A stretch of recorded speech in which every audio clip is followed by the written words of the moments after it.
Hi, my name is Paul Wilkins. I'm a second year Animal Management and Pet Behaviour student at Writtle University College and also the President of the Disabled Student Society within the university. I am partially sighted, I have cerebral palsy in my right leg, and I also suffer from stress-related epilepsy. Hi, I'm Lucy. I'm a first year degree student here at Writtle. I'm the Vice President of the new Disabled Student Society. This is my assistant's dog Elsie, as she helps me because I'm deaf. Hello, my name is Holly and I'm the FE representative of the Disabled Student Society. I'm in my second year of animal management and my disability is I have autism. Hello, my name is Chico and I am the HE Disability Manager here at Writtle University College, which is in the Wellbeing and Inclusion Department. What are the social challenges that you've been experiencing attending university and college during this pandemic?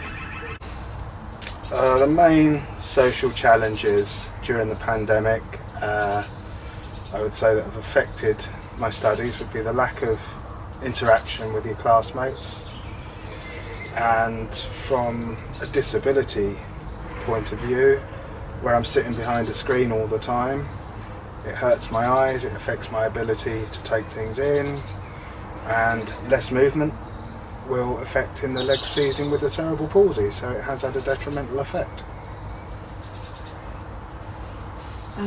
For me, it's the biggest challenge has been when we've been on campus is dealing with the face masks, because I'm deaf. I rely really heavily on being able to read someone's face and particularly their lips, and so when people are wearing face masks I feel sort of completely lost, and then that impacts my mental health and I start feeling quite isolated and anxious and a bit depressed.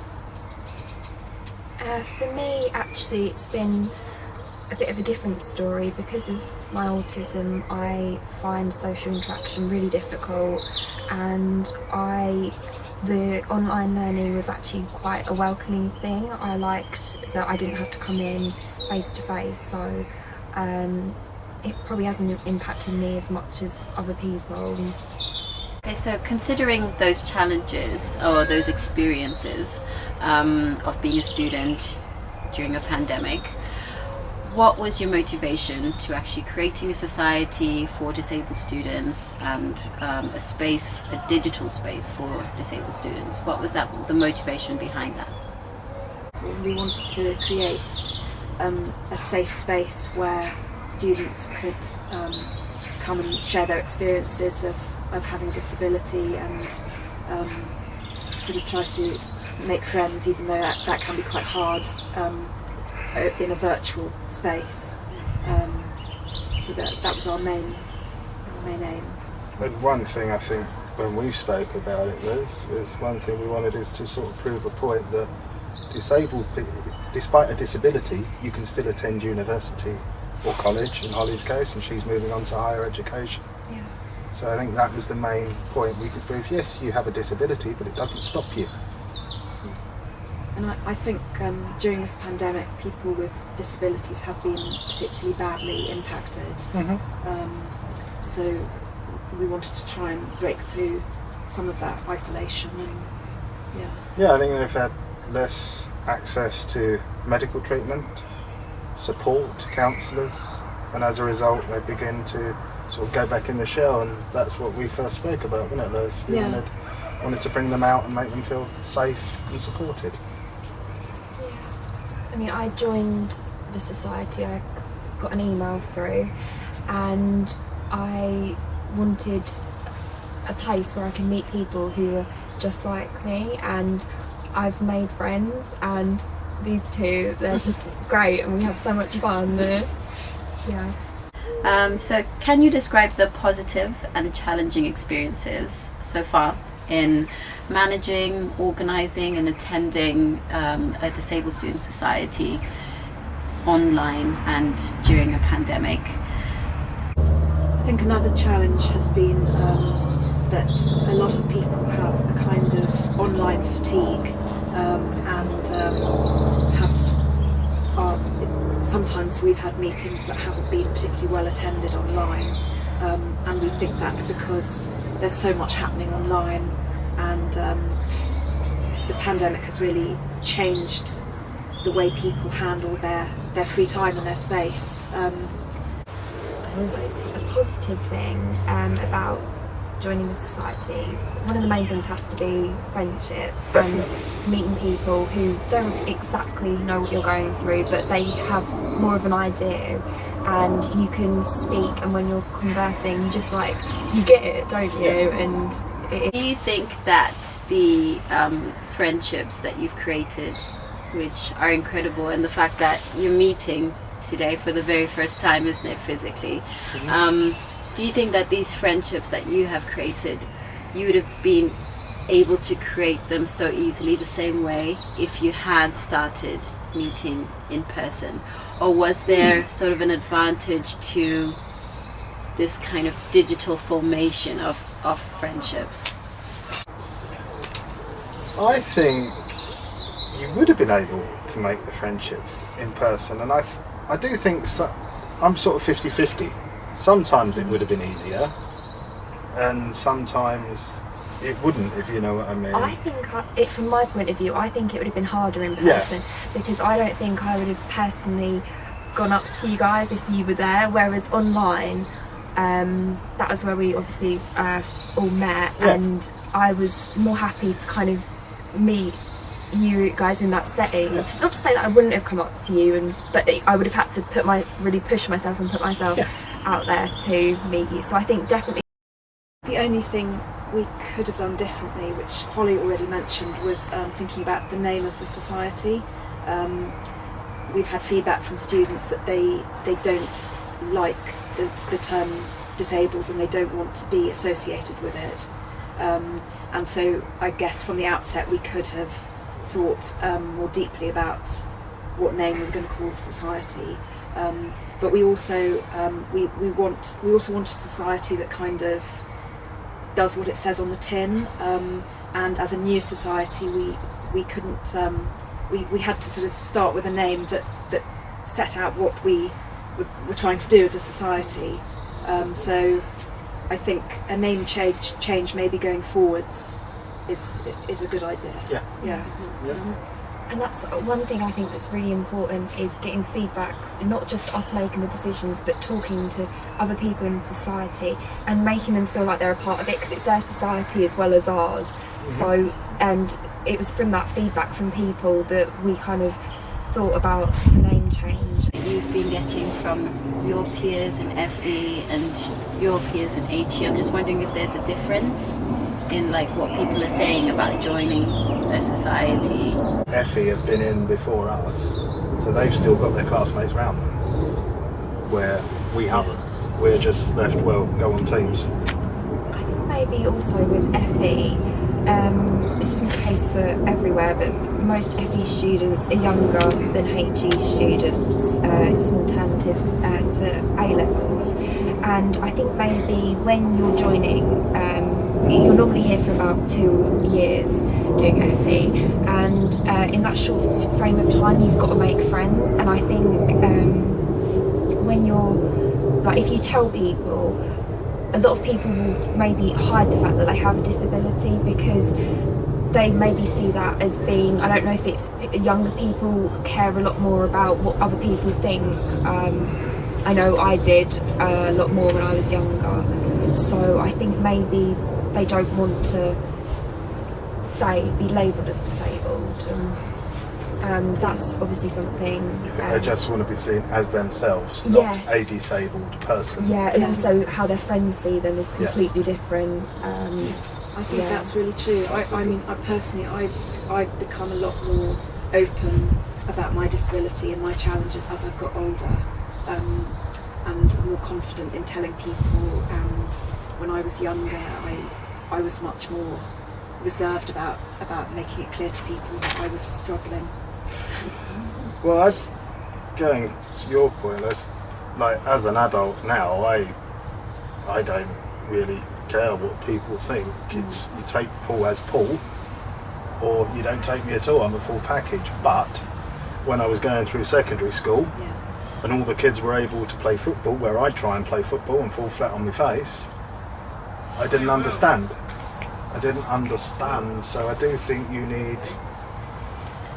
need time to know how to manage a disability so it doesn't affect your life. But you also need time to, within that time, you need to like get it through your head, don't you?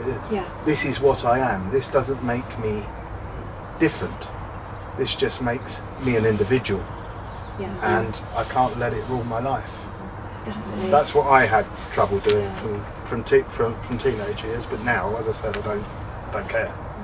And I think along the way you meet other people who like you make friends with, and they accept you completely as you are, and that always gives you kind of boost and confidence to, you know, just be who you are, and you know.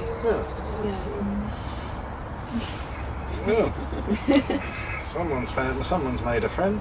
No, but you said she brought you out, didn't she? Oh, she's changed my life.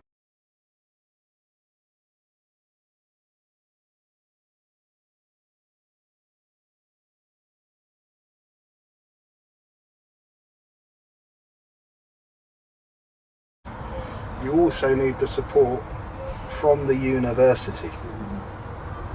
That is paramount. Without that, I don't think a lot of people would stay. But one thing I would say, I think from a personal point of view, Writtle's give me all the support needed because they want the students to succeed. That's a personal opinion. They want the students to succeed, and I think that's a good thing. What recommendations would you give to other disabled students and other members of staff that would like to also start this with other students in universities and colleges that are looking for a space to belong? As a disabled person, I believe you find your identity by talking to people that also have a disability. It doesn't have to be the same. It just has to be somebody that sort of understands what it's like to have daily challenges within your life. So I would always suggest to anyone, join a society like ours, because then you've got a network that will support you, and as a result of the support, hopefully you feel a lot more comfortable at university, which would then make you a lot more confident when you go out into the big wide world. And if there isn't a society like this to join, then think about starting your own. Yeah, start your own one. Yeah. Follow our lead and start your own one, because we've always said the joy is to support students into the working world as well, not just when they leave. And if you can give them confidence whilst at uni, then I would imagine that would make them better interviewees, which means you've got a better success rate, something like that. I think that coming to a college university, there are so many different people, and every day you're going to meet new individuals, and I just say take opportunities, because I know everyone says it, but if I hadn't have had the confidence to join this, I wouldn't be here now. I wouldn't have met you guys and that, and it was really, I'm so glad I did it. To members of staff, one thing I would say is when your students walk into a classroom, if they look as society says, society says you haven't got a disability, like there isn't a physical disability that you can immediately see, then just ask the students, can we help you in some way? It shouldn't always be the student's responsibility to go up and say, look, like from a personal point of view, I need my lecture notes on a different coloured back and a bigger sized font. Then if you see your student is struggling, then just ask them. Just say, can I help you? You know? Yeah. And don't make them feel like, oh, you're a burden to the lecturer or something. because there's many people like us that need extra support, Yeah. and there's many more that don't get it. Hence why we started this thing.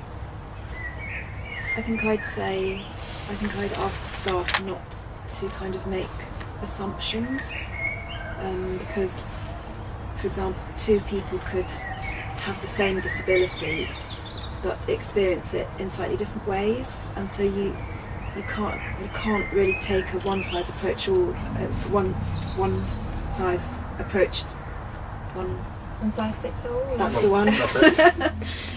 Yeah, that what Holly said, because we're all individual. Yeah.